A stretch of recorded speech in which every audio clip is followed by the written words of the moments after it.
Lori Vallow in court again today, February 26th, in her new Tory Burch sandals, or is it Kate Spade, or maybe Louis Vuitton, Gucci? I don't know. Maybe we'll find out someday when she writes her book. Bail not reduced, and Lori is going to go back to Idaho. No more extradition court date. Interesting enough, Jason Moe, what's he doing there? Welcome to an episode of Left Undone, Incomplete Investigations. I'm Catherine. This is episode 27, Lori back in court.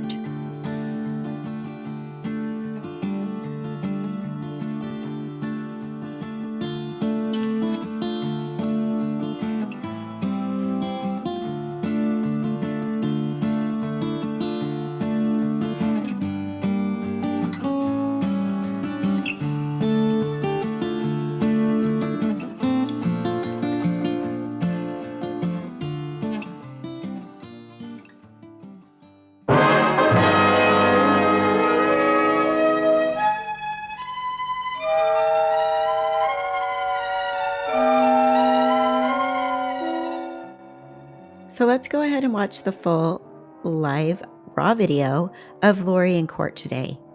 I have so much to say, but take a look at her hair and take a look at the crowd. Take a look at the crowd, the people in the courtroom, and take a look at the things she mouths to her attorney. I would love for you to read lips and let me know what she might have been saying. Okay? And remember, there's no Chad there. He's probably packing up the condo, but still interesting to me that he wouldn't come to court to find out what was going on. I'm pretty sure they knew that the bail wasn't going to be reduced, and I'm pretty sure she already had it ready that if it didn't get reduced, she was going to go right head on back to Idaho. So I think, in my opinion, probably more charges are going to show up here once she gets back to Idaho. And I think Chad's days are numbered as well. We'll find out, won't we? Go ahead and watch the video. Let me know what you think. Attorney with me is Tracy Murakami, Deputy Prosecuting Attorney, appearing on behalf of the Superior Court. Good afternoon. Good afternoon, Your Honor. Craig DeCosta on behalf of Lori Daybell, who is present in the courtroom. Great, afternoon. Counsel ready to proceed with the matters? Yes, Your Honor. All right, before we do that, let me just state on the record that there have been additional applications by the media for extended coverage. The court has granted all of the applications, and I just want to note on the record, this includes NBC Network News, A&E Networks, KLI-TV2 News, KHON News, and the Garden Island Newspaper. And this is with the caveat that there would be no additional cameras allowed in the courtroom other than what was approved on February 21st, 2020. All right, so Mr. DeCosta? Your Honor, with regard to the issue of our motion to reconsider, I'd like to respond to a couple of the filings which the state has brought forth. They're relying on 2011 civil contempt in a custody dispute. And even if this was a criminal contempt, in Hawaii, the tool that's used to determine whether the person should be released on bail and what the bail amount is, only goes back 2 years. So bringing up something that's 9 years old, I don't think that is appropriate and should be ignored by the court. With respect to the court order, because they're trying to make this a pattern of conduct, with respect to the 2020 court order, Ms. Daybell has an attorney in Idaho who's fighting that order.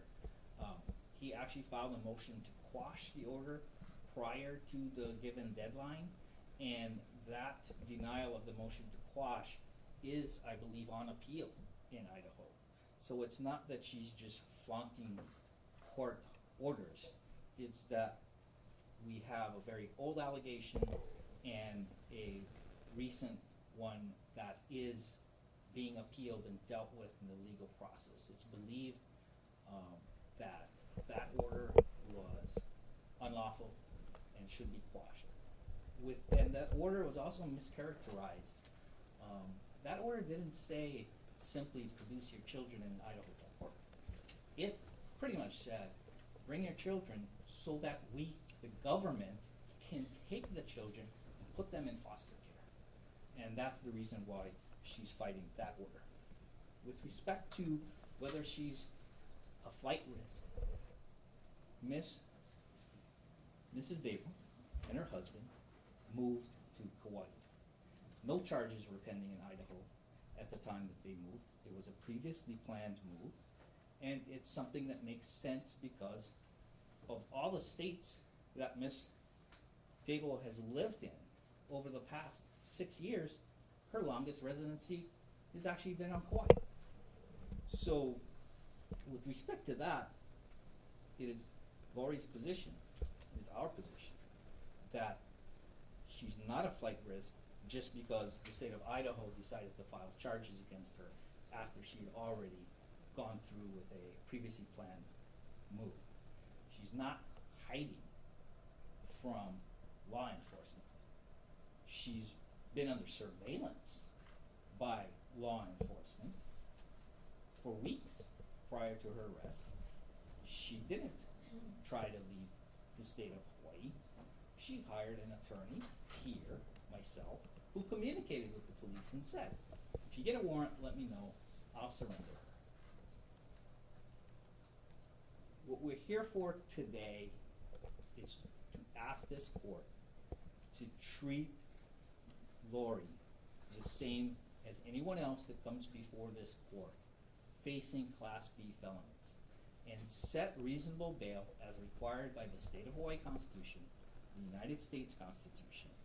Ignore the publicity, ignore the hype, the sensationalization of this case, and set bail the way this court would any other individual under these circumstances.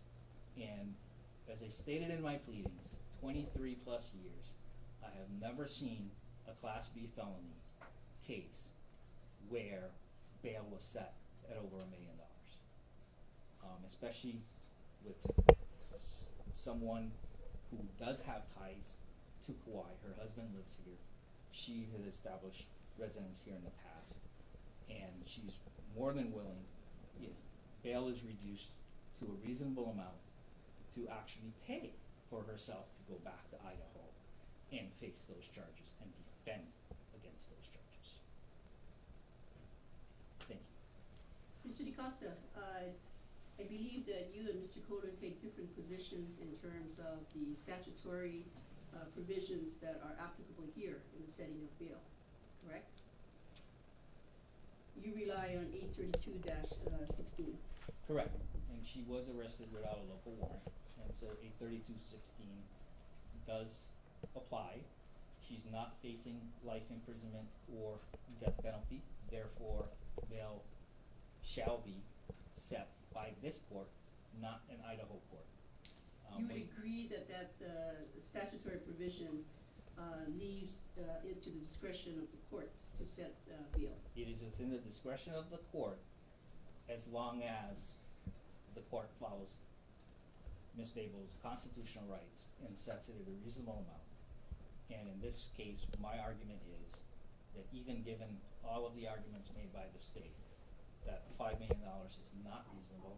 I think that amount is overly influencing what this court would normally set, because some Idaho judge who's being appealed in another order by Ms. Daybell said $5 million. But if this court were to have taken a look at this case with fresh eyes, I do not believe that this court, knowing this court's history, would have set it at over $1 million. And that's the basis of your position in basically alleging or intimating that the court erred in confirming bail at $5 million. Yeah, I don't think there was bail to be confirmed at that point. I believe that 832-16 says, shall bring the person in front of the court for the setting of bail if they're arrested without a local warrant. They didn't bother to get a Hawaii warrant, despite the fact that she was under surveillance, despite the fact that apparently the documents was here on island with an Idaho detective.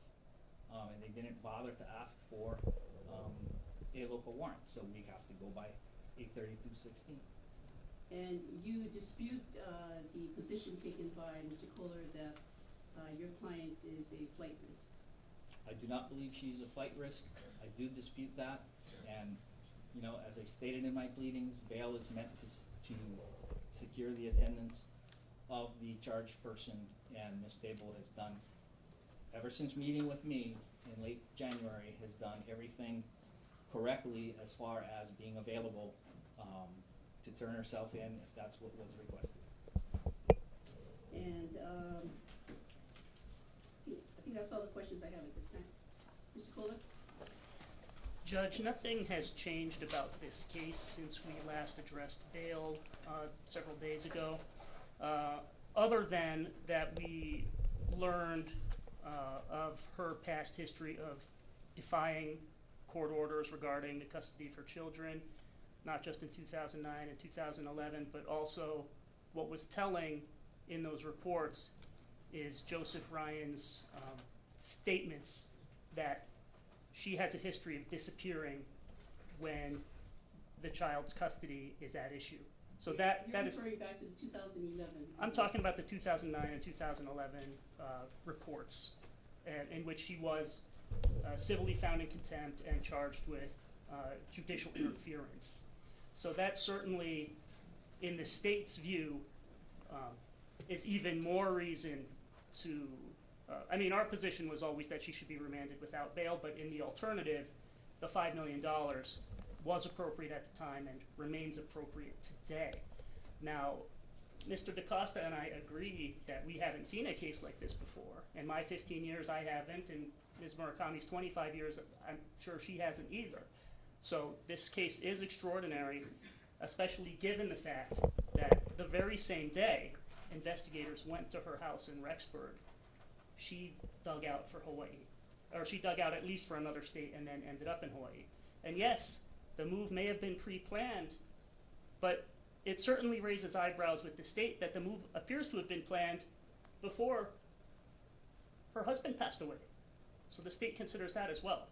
So our position remains that Ms. Daybell is certainly a flight risk. She has resided in numerous states in recent years, has had identification from numerous states in recent years, and is in open defiance of court orders, not only from Idaho, but has a history of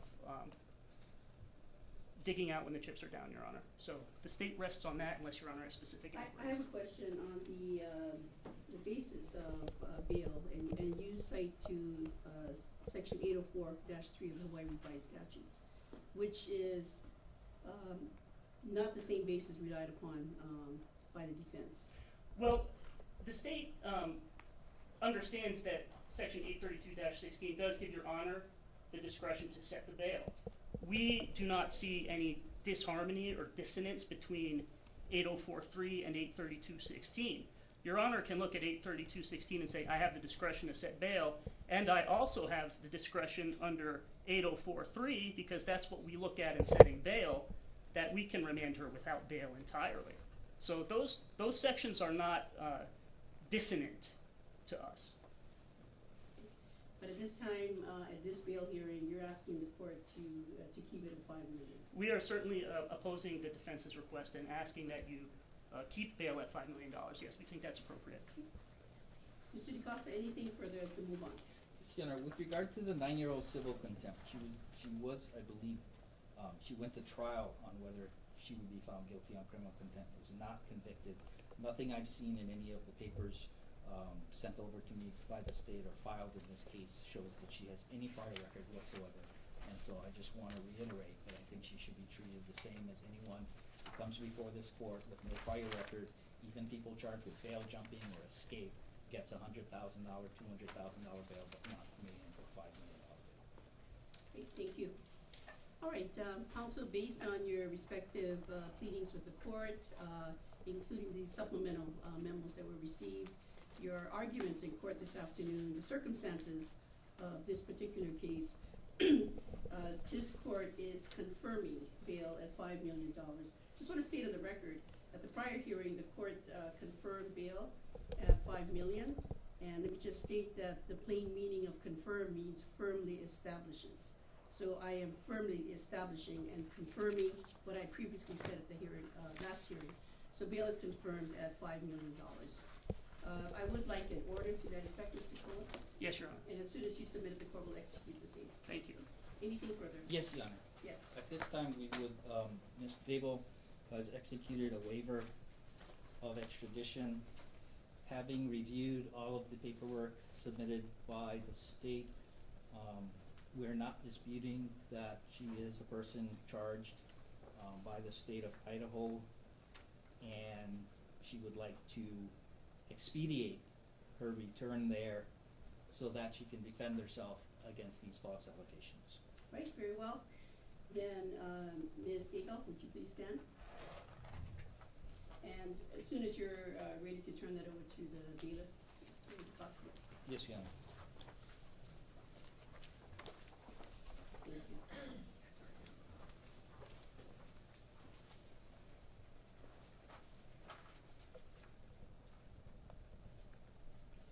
Counsel, would you approach? Yes, Your Honor.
Your Honor, Ms. Daybell has initialed the changes. Thank you. All right, Ms. Daybell, I need to ask you questions on the record. I'd like for you to answer out loud and into the microphone that's in the middle of the table. First of all, are you Lori Daybell, also known or formerly known as Lori Vallow? Yes, And how old are you? 46, And in what year were you born? 1973, What's the last grade in school that you completed? 12. And for the record, you can read and write English. Correct. Is your mind clear this afternoon? Yes. Are you under the influence of any alcohol or drugs? No. Are you being treated for any mental illness or emotional disability? No. Now, the court has received from your attorney a document entitled Waiver of Extradition.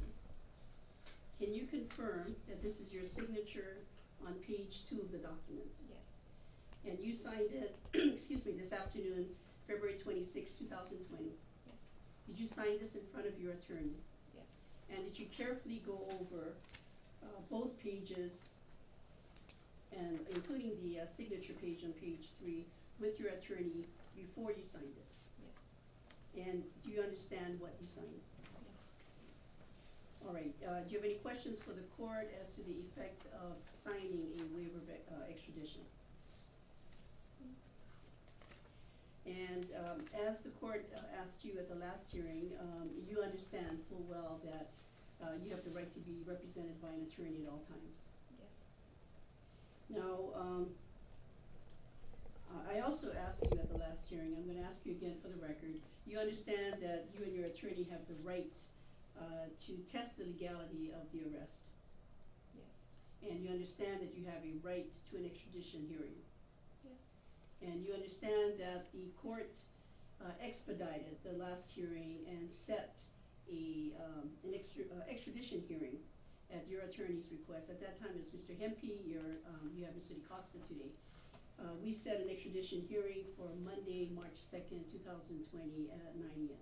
Correct. And you understand that you have the right to a hearing to determine whether you are in fact the person that the state of Idaho is seeking the return of. And you understand that by signing this waiver of extradition, you are giving up your right to the hearing that this court set for Monday, March 2nd at 9 a.m. Yes. And you, by signing this waiver of extradition, you are basically telling the court that you will go voluntarily and willingly with an agent that is sent from the state of Idaho back to the state of back to the state of Idaho. And you understand that traveling back to Idaho, this waiver of extradition would also cover any other states that you may pass through. Yes. All right. Any questions before the court makes its finding? No. And counsel, was there anything further that the court needs to address in its colloquy? Your Honor, may we approach about the form? Yes.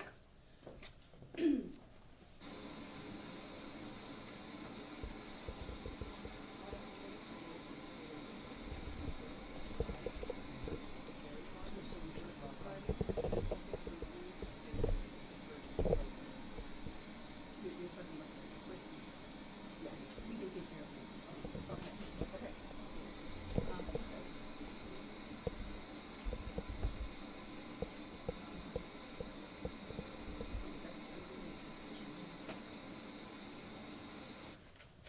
All right, Ms. Vallow, there were some handwritten changes that were made to page 2 of the waiver of extradition. Can you confirm that those are your initials that were made to the changes? Yes. And do you understand the changes? Yes. All right, so referring you to the language in the waiver of extradition, it says in the second paragraph that you've been fully informed of the charges against you that were brought by the state of Idaho. And this court did, on the record of the last hearing, go over those charges with you. Do you wish for the court to identify those charges again? No. And do you understand, let's see, that by signing this document, this is a voluntary, knowing, and intelligent waiver of your rights to the issuance and service of a governor's warrant, Yes. as well as any formal hearing. Yes. Right. And you understand that by signing this document, this is without reference to your guilt or innocence regarding the merits of your case, that is with the state of Idaho. Yes. All right. The court is satisfied in its colloquy with Ms. I've been referring to as Ms. Vallow, Ms. Daybell, also known as Ms. Vallow, that she is intelligently, voluntarily, and knowingly executing this waiver of extradition. The court is satisfied that with the services of her attorney, she understands the consequences of doing so. And given that, the court is instructing the prosecutor, Mr. Kohler, to make contact with the state of Idaho and to request that they send their agents as soon as possible Yes, Your Honor. to pick up Yes. Ms. Daybell. And counsel, what I would like to do is set a hearing. I'm going to propose in 2 weeks, but we can do it sooner, for status, to make sure that the transport has occurred. Judge, I think 2 weeks is appropriate. I know Idaho, I've been in touch with them even as soon as I learned there might be a possibility of her waiving today. I think they weren't planning to come and get her before the hearing next week, so we're still working with them on the logistics. I think 2 weeks is appropriate. It can always be moved up sooner if something needs to be addressed. Okay, Mr. Picossa, any objection? I would ask for sometime next week. You want it next week? Yeah, just to see how Okay, soon. any objection to that, Mr. Kohler? No. I'm going to set it then for a week from today, and this is for status. So March 4th, 2020 at 9 o'clock. Anything further, counsel? So we will be vacating the March 2nd court That date. is correct. The hearing set for Monday, March 2nd at 9 o'clock will be vacated. And to address Mr. DaCosta's motion, it'll be either withdrawn or denied as moot, or You mean the request for the hearing? the motion for recon. Oh, I think she just denied it. Oh, it's so denied, I'll okay. wait a That's correct. I signature mean, on the order. we've gone through the bail hearing Okay, prior to the waiver. and because now that she's waived, she cannot post bail at all, not even the 5 million. She's held pending the pickup, just under the statute. Correct? Well, 5 million was the equivalent of Right. no bail, so. Okay. No, she's, now Idaho has authority over her. That is correct. That is correct. Okay.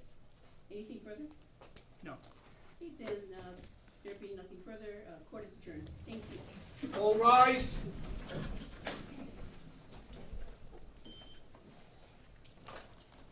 Thank you. You can exit the courtroom.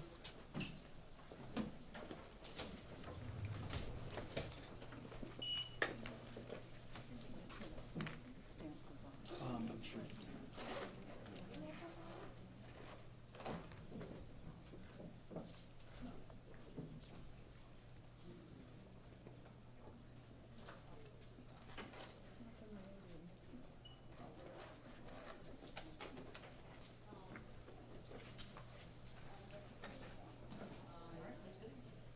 Make sure that's stamped.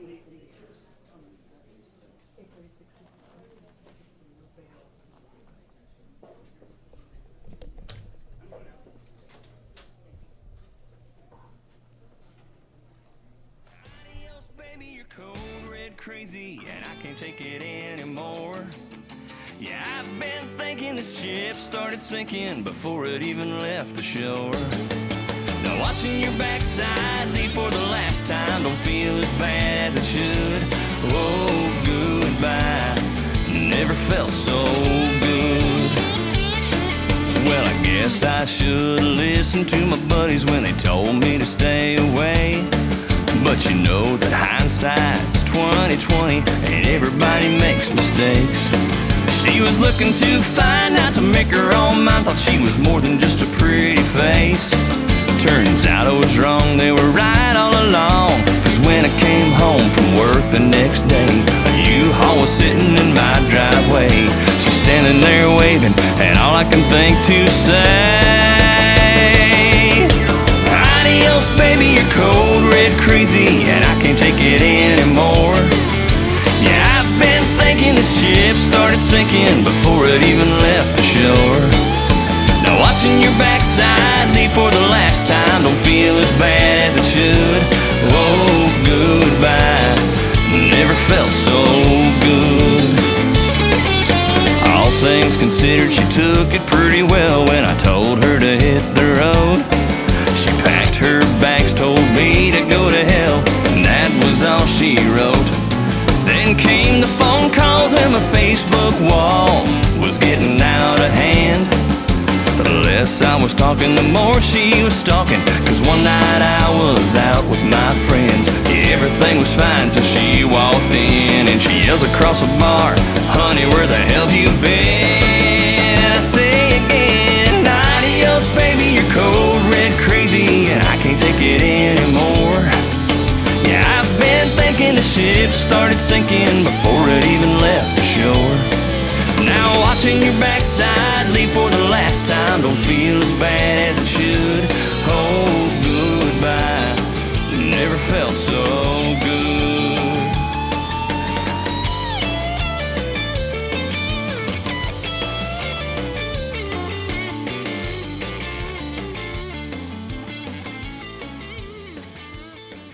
Well, that was fun.